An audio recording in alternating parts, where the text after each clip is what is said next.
علی بھائی اگلا سوال ہے، شدید بارش کے موسم میں یا شدید گرمی کے موسم میں یا شدید سردی کے موسم میں اگر کوئی مسلمان مرد اپنے گھر ہی میں فرض نماز ادا کرے تو کیا گناہ گار تو نہیں ہوگا؟ اتنے یا اس نے لگائے کہ کوئی شہر رہ نہ جائے۔ دیکھیں جی، سنن ابن ماجہ میں حدیث ہے، نبی علیہ السلام نے فرمایا کہ مرد کی گھر میں نماز نہیں ہوتی مگر یہ کہ کوئی عذر ہو۔ مرد بغیر عذر کے گھر میں نماز نہیں پڑھ سکتا، اور یہ فرض نماز کی بات ہو رہی ہے۔ نفلی نماز کے بارے میں تو صحیح مسلم میں حدیث ہے کہ مرد کی فرض کے بعد سب سے افضل نماز وہ ہے جو اپنے گھر میں نفلی نماز ادا کرتا ہے۔ مسجد میں نفل یعنی سنت نماز پڑھنے کا کم ثواب ہے، گھر میں زیادہ ہے۔ اچھا، حتیٰ کہ بخاری مسلم دونوں میں حدیث ہے، نبی علیہ السلام نے فرمایا کہ جو لوگ مسجد میں جماعت سے نماز نہیں پڑھتے، میرا دل کرتا ہے میں اپنی جگہ کسی کو امام مقرر کروں اور ایسے لوگوں کے گھروں کو آگ لگا دوں جو مسجد میں آ کے نماز نہیں پڑھتے مرد، اگر مجھے بچوں اور عورتوں کا خیال نہ ہو، کیونکہ بچوں اور عورتوں کے اوپر مسجد میں جماعت کے ساتھ نماز پڑھنا واجب اور فرض نہیں ہے، ان کی وجہ سے میں یہ نہیں کرتا۔ حتیٰ کہ سنن نسائی میں ایک حدیث آتی ہے، سنن ابی داؤد کے اندر، نبی علیہ السلام نے فجر کی نماز کے وقت پوچھا فلاں کدھر ہے؟ یا رسول اللہ نہیں آیا، فلاں نہیں آیا۔ آپ کو اتنا جلال آیا، غصہ آیا، آپ نے فرمایا کہ مجھے اگر عورتوں اور بچوں کا خیال نہ ہوتا تو میں اپنی جگہ کسی کو امام مقرر کر کے ان لوگوں کے گھروں کو آگ لگا دیتا کہ مسجد میں آ کے نماز نہیں پڑھتے۔ یہ سخت وعید بتا رہی ہے کہ مرد کے لیے آخری درجے میں نماز مسجد کے اندر ہی ہے، کیونکہ اسلام یونٹی میں جماعتی زندگی میں بلیو کرتا ہے۔ ابو داؤد میں حدیث ہے کہ جو بندہ جماعت سے الگ ہوتا ہے تو وہ اس بھیڑ کی مانند ہے جسے بھیڑیا یعنی شیطان اچک سکتا ہے۔ تو جس بستی میں 3 مسلمان بھی ہوں، اگر وہ جماعت قائم نہیں کریں گے تو شیطان انہیں اچک لے گا۔ یہ الفاظ ہیں ابو داؤد میں۔ البتہ ایک ایکسیپشن ہے، بخاری مسلم دونوں میں حدیث ہے، عبداللہ ابن عمر کہتے ہیں کہ نبی علیہ السلام سخت سردیوں کے موسم میں اور سخت بارش کے موسم میں ہمیں حکم دیا کرتے تھے کہ ہم فرض نماز بھی اپنے گھروں میں ہی پڑھ لیں، حتیٰ کہ آپ اذان میں یہ الفاظ ایڈ کروا لیتے تھے، صلو فی الرحال، گھروں ہی میں نماز پڑھ لو۔ ظاہر ہے اس زمانے میں پکی سڑکیں نہیں تھی، گلیاں نہیں تھی، اتنا کیچڑ جمع ہو جاتا تھا کہ مسجد میں پہنچتے پہنچتے بعض اوقات اگر گٹر کا پانی شامل ہو گیا ہے کوئی گندگی کا تو کپڑے ناپاک ہو جاتے تھے، اور کئی لوگ سلپ ہو جاتے تھے، سلپ ہو جائے، ٹانگ ٹوٹ جائے، کوئی مسئلہ۔ تو اسلام تو ظاہر ہے ایک نیچرل دین ہے، تو نبی علیہ السلام حکم دیتے تھے۔ حتیٰ کہ بخاری کے الفاظ ہیں کہ عبداللہ ابن عباس کہتے ہیں کہ جمعے کا دن تھا، مجھے بتائیں جمعے سے زیادہ تگڑی نماز ہے کوئی؟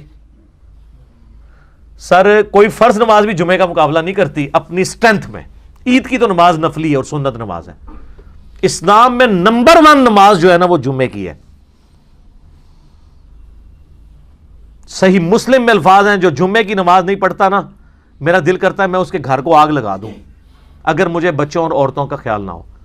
مسلم شریف میں یہ الفاظ ہیں، نبی علیہ السلام فرمایا کہ لوگوں جمعہ چھوڑنے سے باز آ جاؤ، ایسا نہ ہو اللہ تمہارے دلوں پہ مہر لگا دے۔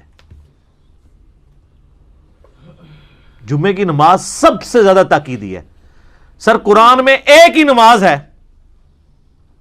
جس کو ایمفسائز کرنے کے لیے مسلسل کئی آیات ایک سورت کے اندر نازل ہوئی ہیں، سورۃ الجمعہ۔ سورۃ الفجر بھی ہے لیکن اس میں صرف فجر کے وقت کی قسم کھائی گئی ہے، فجر کی نماز پڑھنے کے بارے میں کوئی اتنی لمبی ترغیب نہیں آئی ہوئی ہے۔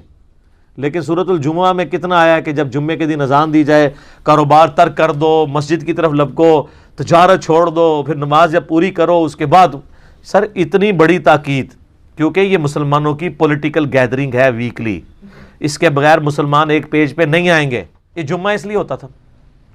تو بخاری کے الفاظ ہیں کہ جمعے کی نماز تھی، عبداللہ ابن عباس کہتے ہیں بارش ہوئی، نبی علیہ السلام نے کہا کہ جمعے میں بھی اناؤنسمنٹ کر دو، صلو فی الرحال، گھروں میں ہی نماز پڑھ دو۔ یہ ساری تمہید میں نے اس لیے بنائی کہ اگر جمعے کی نماز گھر، لیکن جب جمعے کی نماز گھر پڑھیں گے تو پھر آپ زور کے 4 فرض پڑھیں گے۔ اس طریقے سے مسافر کے اوپر جمعے کی نماز نہیں ہے، وہ زور کے 2 فرض پڑھے گا۔ تو اگر جمعے کی نماز پڑھی جا سکتی ہے نا تو باقی نمازیں بھی سخت بارش میں، لیکن یہ پسندیدہ ہے کہ کوئی شخص اللہ کے لیے ایفرٹ پٹ کرے، جس طرح آج کل ہم جناب ہر کام کے لیے، ہر 5 منٹ بعد ڈبل روٹی لینے کے لیے، کیک رس لینے کے لیے، بسکٹ خریدنے کے لیے بارش میں بھی چھتری لے کے نکلیں، اور مسجد کی باری آئے تو ہم کہ صلو فی الرحال۔ ہاں آئینی طور پہ آپ پہ کوئی گرفت نہیں ہوگی، شریعت تو نہیں بدل سکتی، لیکن اخلاقاً تو گرفت آپ پہ آئے گی نہیں کہ گاڈ کے لیے تو رسپانس نہیں ہے، اللہ کے لیے تو کمٹمنٹ نہیں ہے، اور بیوی کے لیے ہے۔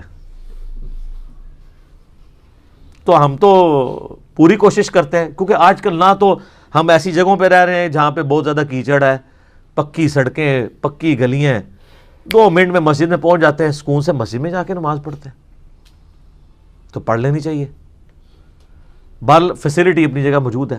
اچھا میں یہاں پہ وہ بھی حدیث بیان کر دوں جو صحیح بخاری اور مسلم میں آتا ہے نا، کہ ایک نابینا صحابی نے حضور علیہ السلام سے پوچھا تھا، یا رسول اللہ نابینا ہوں، مسجد تک پہنچنے میں بڑا تردد ہے مجھے، اور مدینہ شریف میں حشرات الارض بھی بہت زیادہ ہیں، کیڑے مکوڑے بھی، مجھے خطرہ رہتا ہے کاٹ نہ جائے کوئی بچھو کوئی سانپ۔ تو آپ علیہ السلام فرمایا ٹھیک ہے گھر میں پڑھ لیا کرو نماز۔ جب وہ جانے لگا نا، آپ نے پھر واپس بلایا، آپ فرمایا اذان کی آواز آتی ہے؟ کہ یا رسول اللہ آتی ہے۔ تو فرمایا پھر مسجد میں پڑھا کر۔ اچھا اس حدیث سے بعض لوگوں نے یہ غلط رزلٹ نکالا، علماء نے نہیں نکالا، محدثین نے نہیں، عوام الناس نے، کہ جی نابینے کے اوپر بھی فرض ہے وہ جائے۔ سر وہ نابینا وہ تھا جو یہی جواب تو سننے آیا تھا، وہ تو حضور کی وجہ سے خاموش ہو گیا، عبداللہ ابن ام مکتوم۔ سر یہ وہ نابینا ہے جس نے غزوہ بدر میں کہا تھا کہ مجھے لے جاؤ، کم از کم کافروں کے سامنے ایک بندہ تو زیادہ کھڑا ہوا نظر آئے گا۔ ایک نابینا بندہ لڑ سکتا ہے؟ وہ تو پہلے وار میں اس کو بچہ بھی آ کے مار دے۔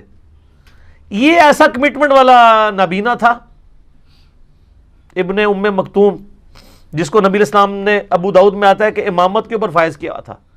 ہجرت مدینہ سے پہلے مدینہ شریف میں انصار مدینہ کی ساری اکیڈیمک ٹریننگ جس بندے نے کی ہے وہ یہی نابینا سے آبی ہے۔ تو یہ حضور علیہ السلام سے کوئی رخصت لینے نہیں آیا تھا، حضور علیہ السلام سے تصدیق کروانے آیا تھا کہ میں اتنی جو ایفرٹ پٹ کرتا ہوں مسجد میں آنے کی، تو حضور میری تعریف کر دیں گے اور مجھے تھپکی دیں گے کہ یار تو بڑا جڑا ہے، قائم نہیں۔ یہ اس چکر میں آئے تھے۔ آگے سے انہوں نے جب سوال کیا تو حضور نے کہا گھر بھی پڑھ سکتے ہو۔ تو آپ میں ہوتے نا تو آپ کو کسی نے نہیں تھا واپس بلانا، حضور کو تو پتا چل گیا کہ یار یہ تو اتنی کمٹمنٹ والا ہے، اس کو میں اگر گھر میں باؤنڈ کرتا ہوں نا تو اس پہ اس کی دل آزاری ہونی ہے، یہ تو تن من دھن لٹانے کے لیے تیار ہے۔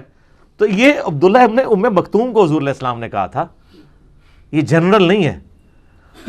جنرل وہی حکم ہے جیسے کہتے ہیں نا کہ وہ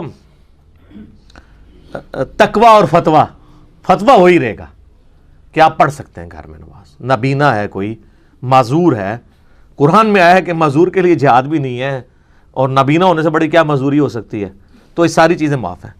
لیکن سر خاص لوگ تو پھر خاص ہی ہوتے ہیں نا، ان کے تو معاملات ہی علیحدہ ہوتے ہیں، ان کی تو کمٹمنٹ ہی علیحدہ ہوتی ہے، ٹھیک ہے۔